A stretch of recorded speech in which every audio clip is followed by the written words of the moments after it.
सबको लगता है कि पश्चिम बंगाल का चुनाव पूरी तरीके से संपन्न हो चुका है, लेकिन दोस्तों इसी बीच पश्चिम बंगाल में ममता बनर्जी के भतीजे अभिषेक बनर्जी पर जानलेवा हमला हुआ है।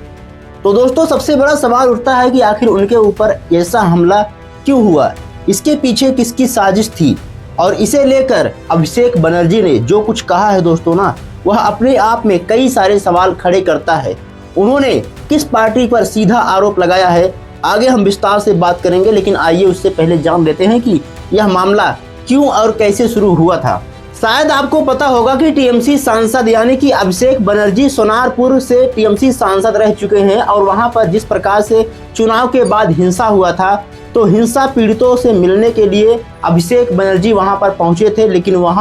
वहीं पर जैसे पहुंचे उनके ऊपर वहां पर पथराव किया जाने लगा और अंडे फेंक कर उनको जो है टारगेट बनाए जाने की कोशिश की जाने लगी। लेकिन वह जान बचाकर पूरी तरीके से वहां भागे और वहां पर जो भी सुरक्षा कर्मी थे उनको भाई साहब पूरी तरीके से हेलमेट पहना दिया ताकि किसी प्रकार का अनहोनी ना हो जाए अभिषेक बनर्जी को लेकर। इतना ही नहीं, इस घटना के बाद उनका चश्मा भी पूरी तरीके से टूट गया था और उन्हें जान बचाकर पूरी तरीके से भागना पड़ गया था। लेकिन अभिषेक बनर्जी अपना जान बचाकर वहां से भाग उठे और सुरक्षा कर्मियों ने उनके ऊपर जो है हेलमेट पहना दिया और जिसकी वजह से उनकी जान बाल बाल बच गई। लेकिन दोस्तों सबसे बड़ा सवाल यह उठता है कि आखिर उनके ऊपर यह हमला किसने करवाया था, और इसे लेकर अभिषेक बनर्जी ने जो कुछ दावे किए हैं और जिस पार्टी के ऊपर आरोप लगाया है वह काफी ज्यादा अपने आप में सवाल खड़े करता है कि आखिर उनके ऊपर जानलेवा हमला क्यों किया गया। जैसा कि आप सभी को पता हो गया होगा कि पश्चिम बंगाल का चुनाव पूरी तरीके से संपन्न हो चुका है और इस समय जो है बीजेपी पूर्ण बहुमत लेकर पश्चिम बंगाल में आई है और शुभेंदु सरकार के नेतृत्व में पश्चिम बंगाल का कमान जो है संभाला जा चुका है। मतलब मुख्यमंत्री के रूप में शुभेंदु सरकार वहां के मुख्यमंत्री के रूप में चुने जा चुके हैं। इतना ही नहीं, जब उनके ऊपर यह हमला किया जा रहा था तो अभिषेक बनर्जी के ऊपर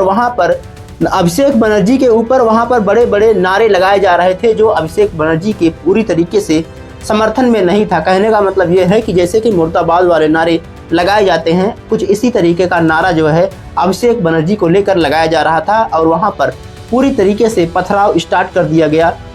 कच्चे अंडे फेंक कर उनके सिर पर मारा गया, लेकिन वह जो है बाल बाल बच गए क्योंकि वहां पर जो सुरक्षा कर्मी खड़े थे उन्होंने